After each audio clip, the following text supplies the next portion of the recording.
Hi, welcome to a Talk About. I'm reviewing Lord Brocktree, another book of the Redwall series by Brian Jacques.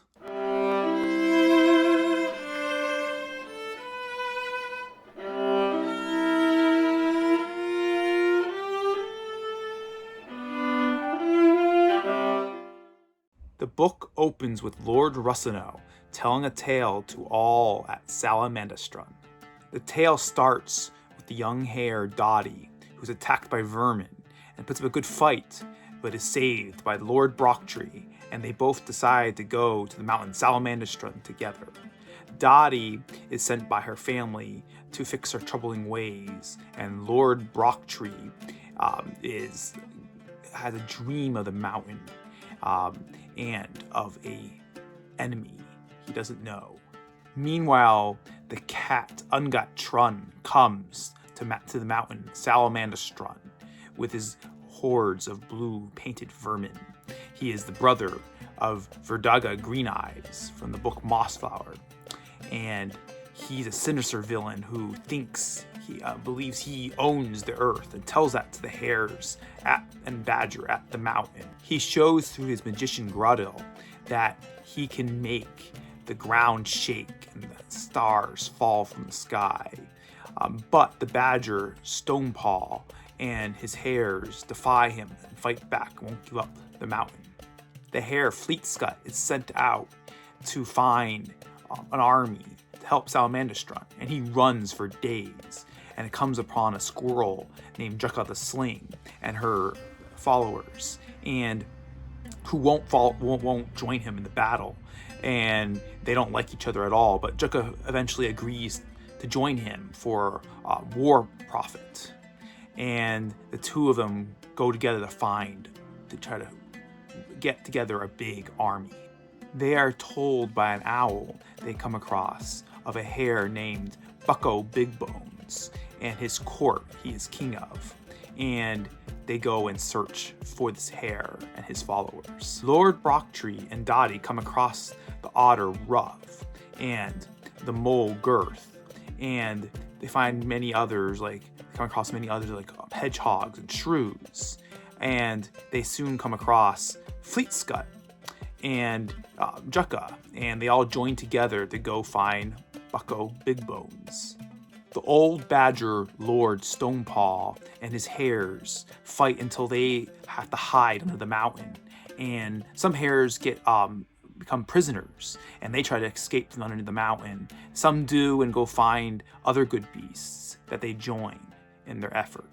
Lord Brocktree and his friends come to King Bucko Big Bones' court, and Dottie challenges him to a bunch of different challenges so that he will join him in their efforts to raise an army. And he eventually does because he wants revenge toward this vermin horde. The hares and good beasts try to come back at Salamandastron and come back and try to rescue the hares that are there, and they give problems in general to the vermin who are out searching and foraging for food, and with a group they call the Bark Crew, and they become feared for this, and the vermin begin to starve. Lord Brocktree eventually arrives at Salamandastron and scares Ungat Trun, who has had dreams of the badger. And Lord Brocktree devises plans and tries to outdo the enemy, because the enemy is smart and cunning and uses tunnels in different ways to get back at Salamandastron and retake it and defeat his enemy. Through many plots, Lord Brocktree makes himself and the mountain the legend they become, and form the formidable Long Patrol. The characters that stood out to me a lot in this book are Lord Brocktree, Of course, the book is named after him. I really liked him. He was a strong, wise character who you can tell comes from a legend. Very much is the embodiment of that from the very beginning. And you have Dottie. To me, is a very interesting character, probably the more interesting character, I actually would say. I really liked her because she was so interesting. One of my favorite characters. She's a pretty young hair, wild, likes to fight, and but it also likes, she's a musician, a bad musician. No one likes her music, but she likes her music anyways. And she's a very interesting character to watch grow throughout the story. And the main villain of this story is Ungut Trun, the Wildcat, who is brother of the Wildcat that you see in Mossflower, the book Mossflower, where Martin the Warrior eventually comes to. And he's a very sinister character, this cat Ungut Trun. And he likes spiders, which helps create this. He likes to watch them and keeps them as pets and wherever he lives. And I just really liked how they showed this character, and it stood out as a villain throughout the Redwall series because, compared to other villains of the Redwall series, because of the way they created his awe. This is evil awe about him. There is the magician fox Gretel under the Wildcat, who hates the Wildcat Ungut Trun for the past, that something in the past has happened, and it's somebody that the Wildcat should be careful to watch for.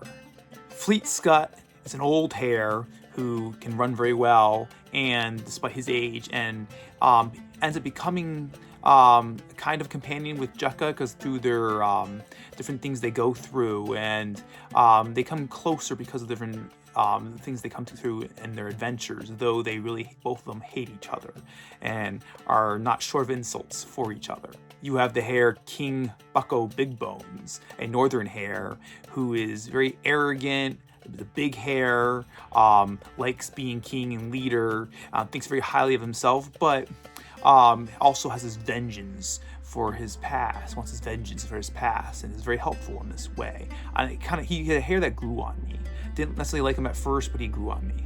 And there's Stiffener Medic, a muscular fighting hare who I particularly liked through this adventure. And there's also many other characters throughout this book. These are just a few to mention. I thought this was a great book. I think it was a great history to before the Redwall foundation, the founding of Redwall's time period. You don't have Redwall in this book, which I don't specifically like, but in some sense, it pulled it off very well having Redwall there. I love having Redwall in all the stories, but this one definitely pulled it off, and it was a great background to be before Salamander became great in what it became. And I really like the sinisterness of the villain army of Ungut Trun and his horde and his different leaders he has, and how when they come, the book in the very beginning builds on this and makes it very this cool sinister feel to it. And the map, I like the map for it's an early map of Mossflower country and the shoreline. That shows a little bit before things that you become established later on. It shows you the country before these things came in. So Salamander is there, but places like Redwall, and I like the map for this reason, showing things how they were beforehand, and how each map obviously it changes from book to book. There's big changes in, I think the author very clearly likes to do this because the world does change a little bit throughout time, and you see the difference of the changing of where the rivers go a little bit, though they are all kind of there and the forests are all kind of there, but you see a little bit of difference before other things come in and over time, and I like this about the maps. And this map was a nice historical early look at the Redwall series. I hope you enjoyed this video. If you did, please destroy that like button and subscribe for more content like this. Thanks for watching.